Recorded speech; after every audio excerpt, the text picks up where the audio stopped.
너무 쉬워 놓쳐버린 삶의 5가지 비밀.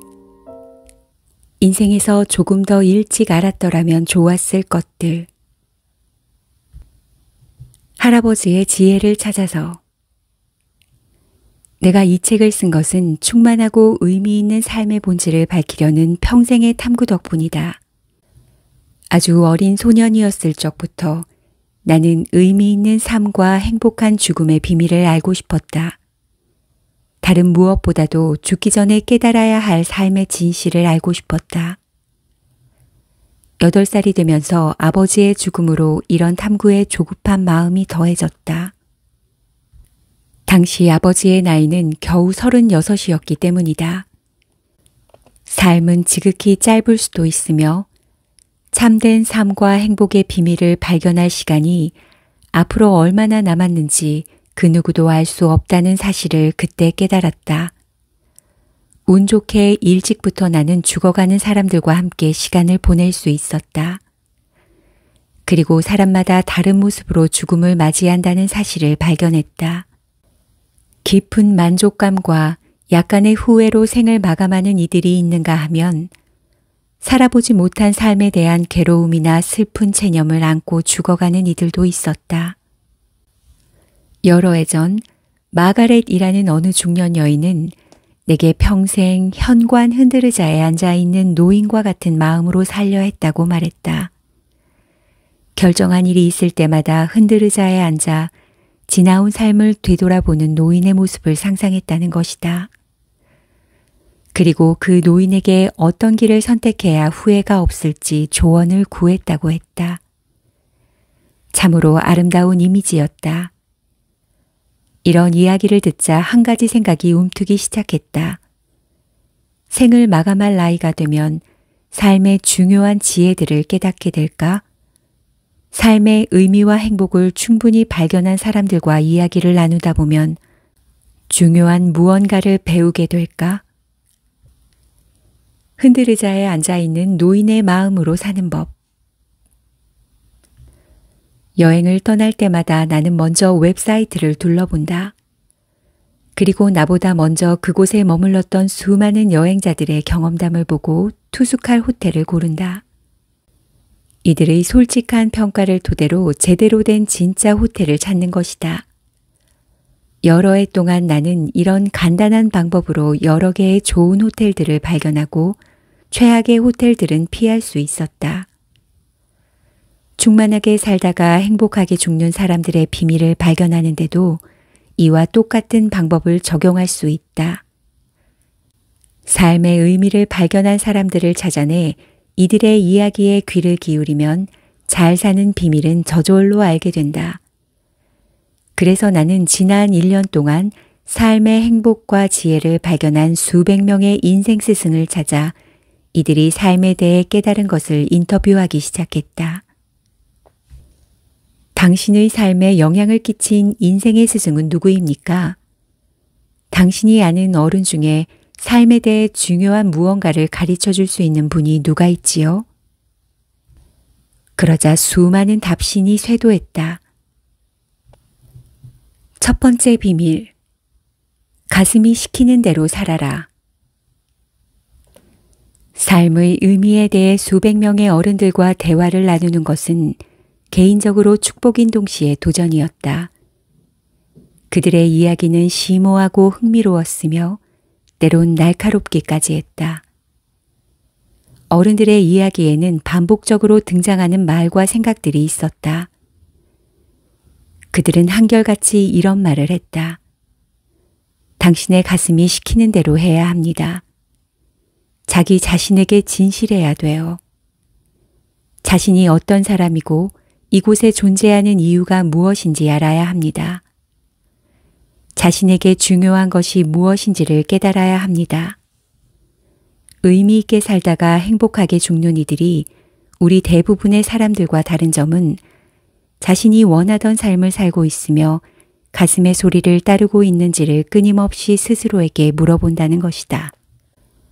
가슴이 시키는 대로 하고 자신에게 진실하려면 먼저 깨어 있어야 한다.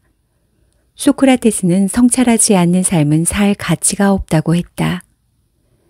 자신의 삶이 정도를 가고 있는지 끊임없이 성찰하지 않으면 결국 다른 누군가의 삶을 살게 될 위험성이 크다는 말이다. 그러면 삶이 끝날 때 평생 동안 자신이 아닌 다른 사람의 길을 걸어왔다는 끔찍한 깨달음에 직면하고 만다.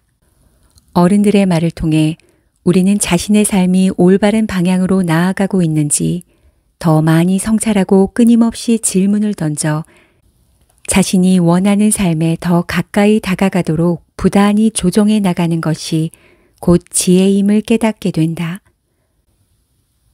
그렇다면 어떻게 해야 자신에게 진실해질 수 있을까?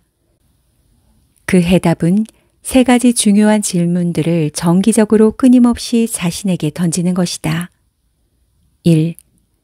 나는 가슴의 소리를 따르고 있는가? 나 자신에게 진실한가? 2. 나에게 정말로 중요한 문제들에 집중하고 있는가? 3.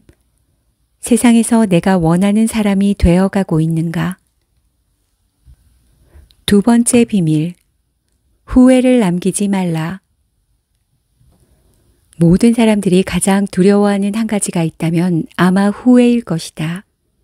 우리가 가장 두려워하는 것은 죽음이 아니다. 삶을 충만하게 하고 하고자 했던 일을 충분히 이루었을 때는 편안하게 죽음을 맞이할 수 있다. 생을 마감하면서 가장 피하고 싶은 것은 뭐뭐 했더라면 좋았을 것을 하는 말을 남기게 되는 것이다.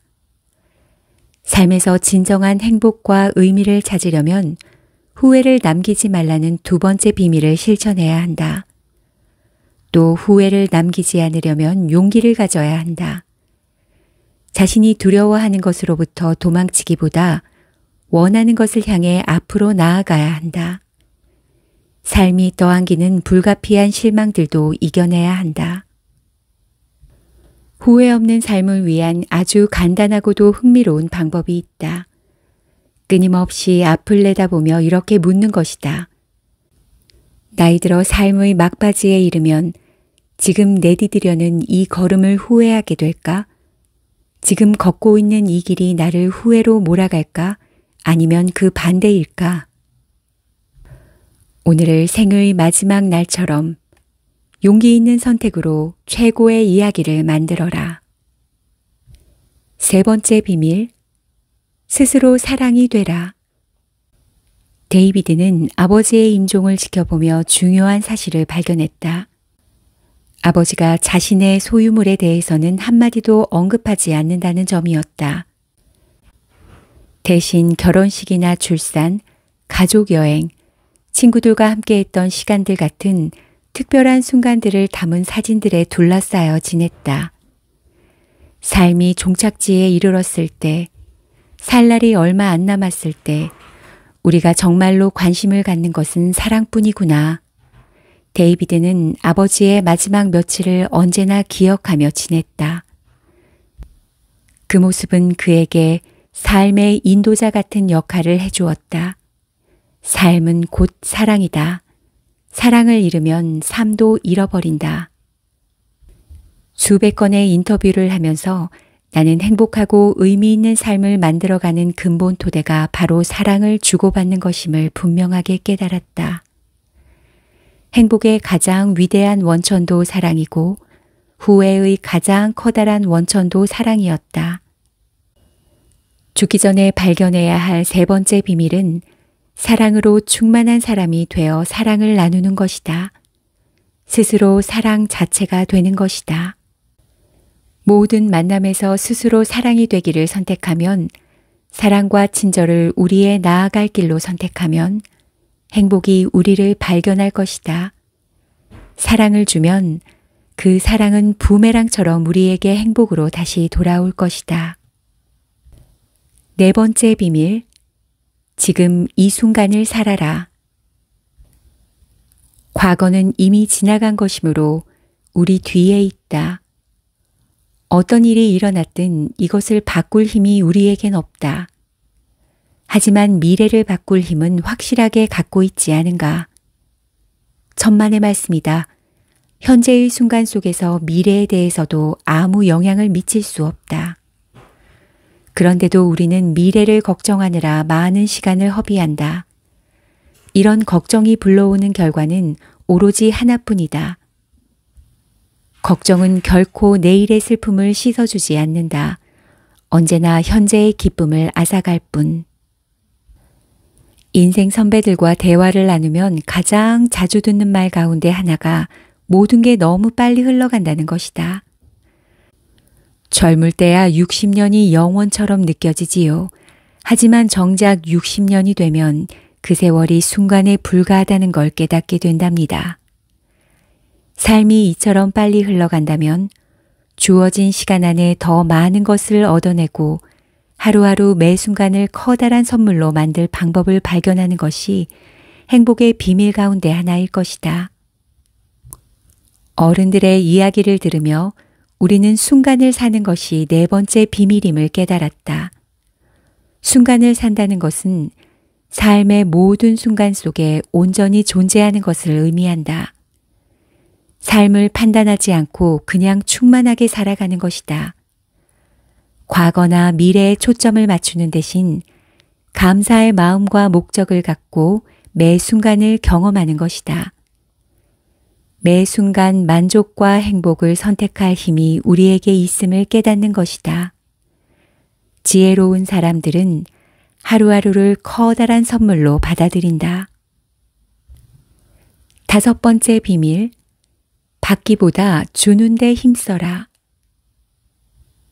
지혜로운 어른들과 그들의 삶을 이야기할 때 한 가지 빠뜨리지 않는 질문이 있다. 당신의 삶에 가장 큰 의미와 목적을 부여해 준 것은 무엇입니까? 하는 것이었다. 그들의 대답 속에서 내가 발견한 다섯 번째 비밀은 받기보다 베푸는 데 힘쓰라는 것이었다.